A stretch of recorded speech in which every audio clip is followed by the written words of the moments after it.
I live on the 6th floor of an apartment building with my family, and we've been here for a long time. The apartment next to ours is owned by a rather unfriendly woman who rents it out. But the issue is that she seems to always rent it to people who cause a lot of trouble. I'm talking about serious problems, like people involved with drugs and those with violent behavior. This story took place a few years ago, when I was about 14 or 15 years old. I'm female, and English isn't my first language, so please excuse any mistakes. A couple, probably in their mid to late 30s, moved into the apartment next to ours. They had a young daughter who looked about 6 years old. At first, the wife introduced herself and seemed friendly. They mostly kept to themselves, which was fine with us. But after a few weeks, things started to get difficult. They began playing loud music at all hours, day and night. It wasn't technically against any rules, but it bothered us because it went on for hours every single day. Then we started hearing shouting coming from their apartment, and it was always the husband doing the yelling. They started leaving their apartment door wide open, and when we passed by to use the elevator, they would just be walking around in their underwear. It was strange, but we assumed it was because it was summer, and maybe they were just hot. It became even more uncomfortable when we had guests, as they had to walk past a nearly naked man smoking near our door. Smoking was another issue. I didn't mind it too much, as I'd tried it a few times myself. But when they smoked, the smoke filled our apartment to the point where you could see it in the air. My mom was really upset about it, especially because we had a small child in our apartment, my little brother, who was only 4 years old. We didn't want him inhaling smoke every day, but we decided to just deal with it and hoped they would eventually move out, like most of the tenants before them, who usually didn't stay longer than a year. One day, after walking my 2 dogs, one medium-sized and one small, both rescues, I came home and unlocked our apartment door. The dogs ran inside, but just as I was about to follow, I heard a voice behind me say, "Hey." I turned around and felt a chill run down my spine when I saw who it was. It was the husband. For context, we hadn't spoken before this. He was standing extremely close to me, just inches away, and he was only wearing his underwear. He was much taller than me, which made me feel even more uncomfortable.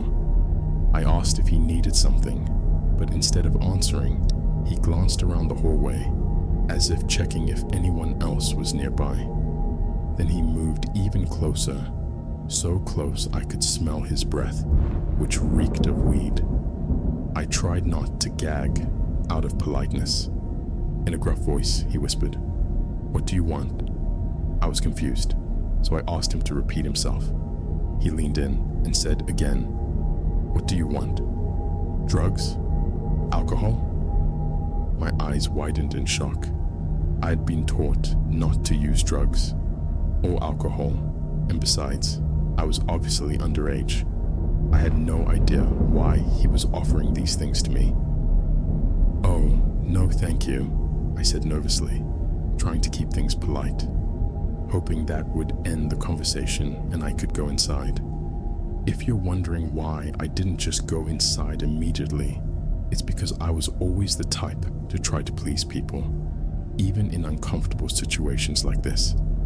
I didn't want to make him angry, and I wasn't sure how he would react if I ran inside. I didn't want to risk him chasing after me or doing something worse. "Oh, come on, you must want something," he said, grinning widely and stepping even closer. I pressed my back against the door, realizing there was no more space between us. I let out a nervous laugh and said, "No thanks. My mom wouldn't like me having that." He tilted his head, still smiling, and asked, "Is she home now?" Stupidly, I told him no. She was at work. "Well then, she doesn't need to know," he said, his grin widening. "Just tell me what you want." I started breathing faster. I'd had problems with men being inappropriate towards me before, so having him stand over me and trap me made me extremely anxious. I felt like I might throw up and hoped he wouldn't notice me shaking. "No thanks," I said again, this time more firmly. "I have homework to do." I forced a smile, hoping he wouldn't realize how terrified I was. My hands were trembling. He seemed annoyed, but finally nodded and said, "Have a nice day." I quickly slipped inside and locked the door behind me. My heart was racing, and I peered through the peephole. He was still standing there, just staring at my door. He looked dazed, like he was on something. I hoped he would leave soon, but he just stood there for another 30 seconds before suddenly turning and running back to his apartment. I heard him rummaging through cabinets, and for some reason, I thought he might be looking for something to break into our apartment. Panic set in. I grabbed my phone, called my dogs, and ran to the kitchen to grab the biggest knife I could find. I sat on the floor, clutching the knife, and called my mom. I was almost in tears when she answered, and she told me to call the police if I thought I was in danger. But for some reason, I said no. Maybe I didn't want to bother the police over something that might not be a big deal. My mom couldn't leave work early, but she called the police as soon as she got home. In the meantime, his wife had come home. She knocked on our door, and my mom answered while I stayed behind her. The wife asked my mom a bunch of questions about what had happened and why we called the police. When my mom explained everything, the woman nervously laughed and said it wasn't necessary to involve the police. My husband didn't mean any harm. He was just trying to sell her some CDs he made. He really likes music, she said. I was stunned. He had asked me multiple times if I wanted drugs and alcohol. How was she now claiming he was just trying to sell CDs? My mom didn't believe her, of course, and she trusted me. The woman's friendly demeanor quickly turned sour, and she stomped back into her apartment. We heard her lock the doors, close the curtains, and turn off the lights. The police arrived a short while later and took our statement. They went to knock on the neighbor's door, but no one answered. We told them we'd seen everyone go inside and lock themselves in, but since no one had physically harmed me, there wasn't much they could do. They said they'd give the man a warning, but only if they could reach him. The rest of the day passed quietly, and we went to bed. I had trouble sleeping, but eventually managed to drift off.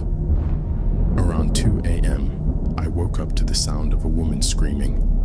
It was loud and panicked, and I thought someone might be in danger. I heard my mom go to the window, and then she came to my room and told me to stay in bed. I trusted her and stayed put.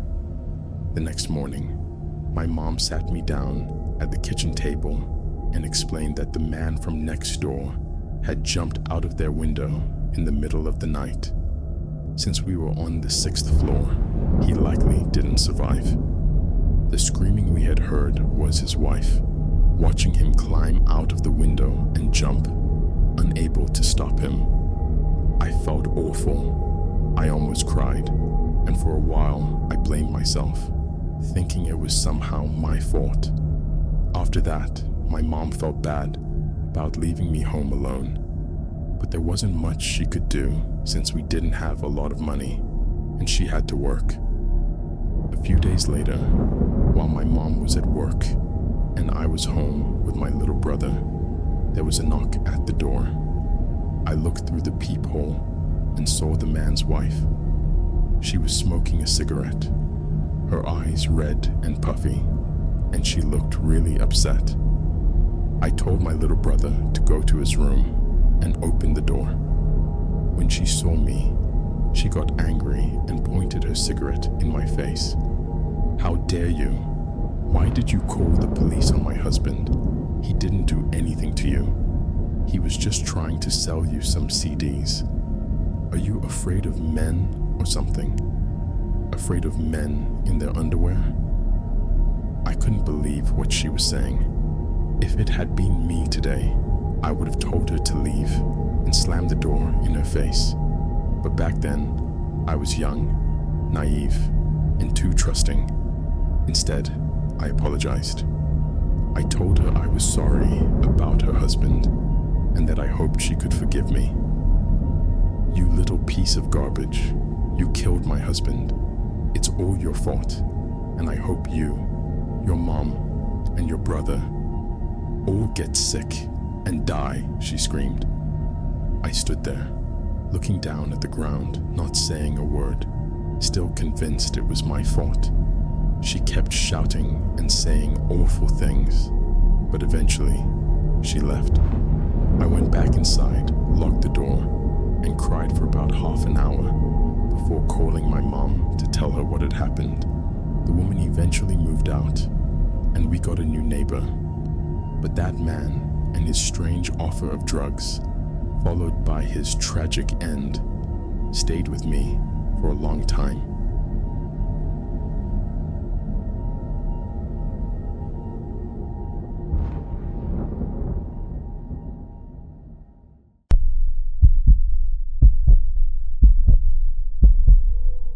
When I was 19 years old, I had a job in a small shopping center in my quiet town. Not many serious crimes happen in our area, and it's usually a peaceful place. However, about 15 minutes away, there's a city that used to have one of the highest crime rates in the country. The mall where I worked wasn't too big. It was a common spot for families with kids and older people looking to spend time. It was generally a safe place, not sketchy at all.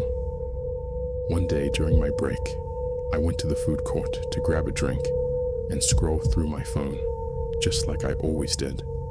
As I was sitting there, I noticed two women walking towards me.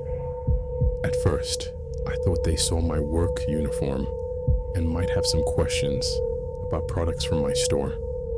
Nothing seemed out of the ordinary.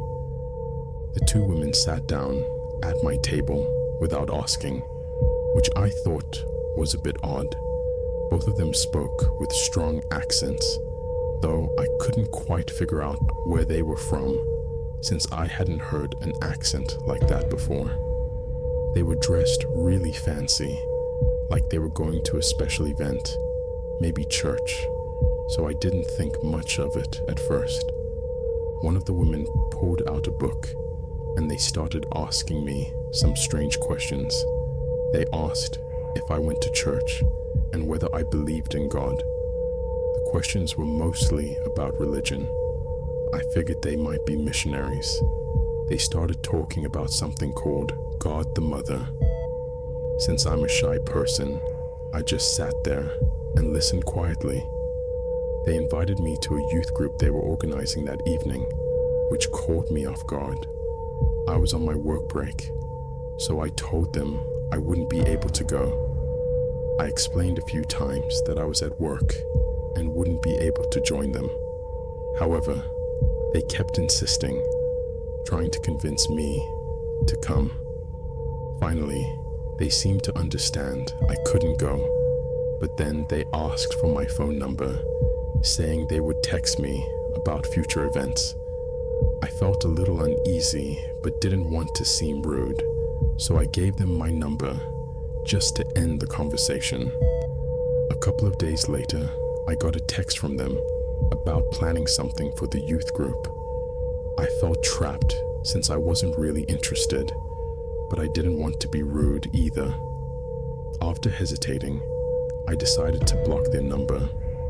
It wasn't because I thought they would do anything bad, but I just wasn't interested in going to any youth group. I hoped that blocking their number would send a clear message without me having to explain myself.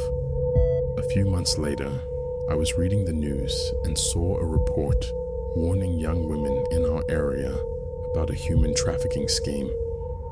The article mentioned a tactic where women would approach people, talking about God the Mother, and try to convince them to go with them. A wave of relief hit me as I realized that those women had approached me during my break that day. I wondered what might have happened if I had agreed to go with them. I was grateful I had blocked their number and never replied to their text. It's strange to think how a small decision like that might have kept me safe.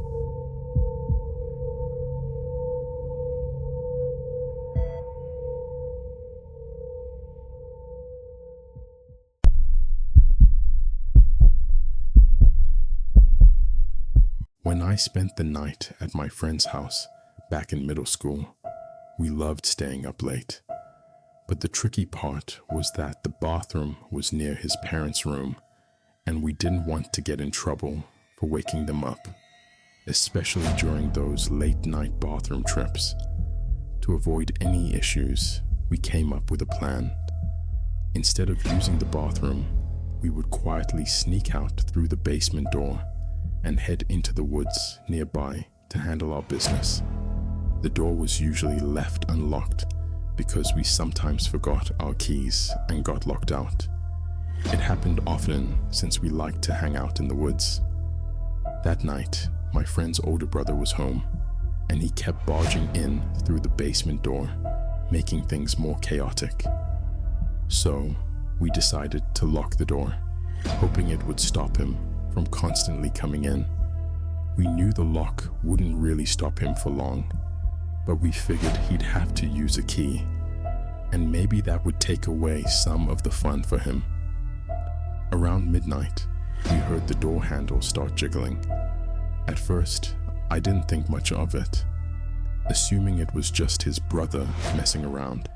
But after 5 minutes of the handle jiggling on and off, we started to get a bit annoyed.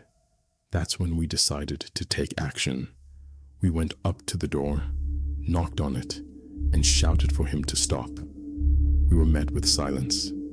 For a moment, we thought that was a good thing and hoped it was over. But about 10 minutes later, the jiggling started again. It kept happening over and over. This went on for about 2 hours.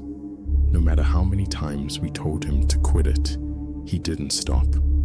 We got frustrated and decided to just ignore him. Even after we stopped paying attention, he kept going for another half an hour. It felt like forever before he finally gave up. Fast forward to around 9 o'clock in the morning. We were just waking up, and one of my friends needed to use the bathroom. You know how it is at sleepovers. Everyone's sleeping wherever there's space. And when one person starts moving around, it wakes everyone else up. We all started stretching and getting up to head to the bathroom after drinking too much soda the night before. As I walked out, I grabbed the door handle to close it behind me and noticed it felt strange, like it had a rough texture. When I looked closer, I saw that the area around the keyhole was all messed up. There were deep scratches everywhere, and the metal parts were bent and damaged. I asked my friend, who lived there, what had happened, but he said he was seeing it for the first time too. We didn't want to get blamed for whatever his brother had done, so we went upstairs and explained everything to his parents. His dad came downstairs to check it out, and when he saw the door, his face went pale. He hurried back upstairs and called the police. It turned out that someone had been trying to force the lock open while we were inside the house. It was terrifying to realize that someone had been actively trying to break in while we were all asleep. This wasn't the first time something strange had happened to me, but what made this situation really scary was that the person knew we were inside the house. We were awake, and they still kept trying to break in. It was pretty disturbing to think about. I'll never know what kind of person it was, or what they had planned for us, but it's not something I'll ever forget.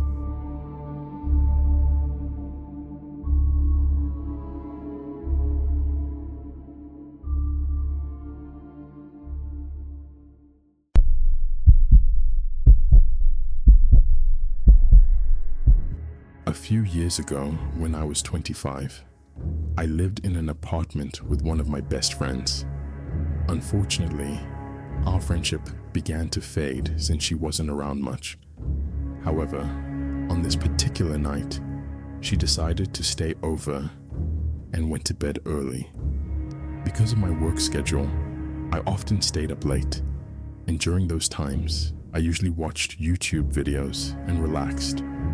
That night was pretty normal, but something strange happened. My neighbors actually tried to kidnap me. Let me give you a bit more background about where I lived and who my neighbors were. Our apartment had 3 bedrooms, and 2 of them, along with the kitchen, faced the neighbor's place. They were a young couple living in a smaller house. They kept coming to our door, always asking for strange things. I'm usually fine with helping out neighbors, but these requests were odd. For instance, they once asked us to fill up an old Mountain Dew bottle with water because their water was turned off or something. They also asked for beer, and once they even asked us for just $1. It was starting to get weird. When we didn't answer, I would peek through the window and see them grabbing leftover cigarette butts from the ashtray or pressing their eyes against the door peephole to see if we were home. One evening, while I was sitting on the couch watching YouTube, I heard a knock at the door. I rolled my eyes because I knew exactly who it was. It was 11 p.m., and when I looked through the little door window, there he was, the boyfriend on my porch. Normally, I'd just ignore it and continue with my night, but this time he looked quite troubled, so I decided to open the door and see what was going on. Hey, I just wanted to ask if you could do me a favor. I have a ring here in my pocket for my girlfriend, and I need someone to record the moment. Can you come to my backyard and film it for me? He asked nervously. It was unexpected, and I was quite confused, but curious to find out what was happening. I congratulated him and said I'd join him in a moment, just needed to put on my shoes. After closing and locking the door, I hurried to the back room with a view of their backyard and peered through the blinds. I expected to see decorations or a setup, but it was completely dark. No signs of anything. It felt odd, so I woke up my roommate to share the situation with her. "No way," she said, and we both went back to the door. When the boyfriend started banging on it, I peeked through the little door window again. It was pretty dark outside, and I couldn't see much. Then I saw him move his eye away from the peephole, which gave me a chill. I quickly turned around and pressed my back against the door. My roommate ran back from her room, grabbing 2 wire hangers as if they were shields. We both held onto the hangers and sat against the door until he finally left. It was quite scary, but we didn't want to overreact, so we decided to go out the back door and take a quick drive around the neighborhood. They always kept their front door wide open, and there were no blinds, so you could easily see inside their house. We drove by slowly, and from the car, we saw the couple and an older man sitting on the couch, just staring at the wall. We quickly drove away and decided to stay at a friend's house that night. After that, I stopped answering the door for them. But one day, when I came home from work, I noticed an older lady parked in their driveway. As I got out of my car, She walked up to me and asked if I knew where the neighbors were. I explained that I hadn't seen them in a while. She then told me she was the owner of the house. She said they hadn't paid rent for months, which led her to evict them. When she went inside the house, it was a disaster. Needles scattered around, garbage all over, holes in the walls, and a mess on the floor. I expressed my sympathy for what she had to deal with and mentioned I was glad they were finally gone. Thinking about the state of their house, I felt a sense of relief that I hadn't followed him to the backyard. Who knows what he might have had planned for that night?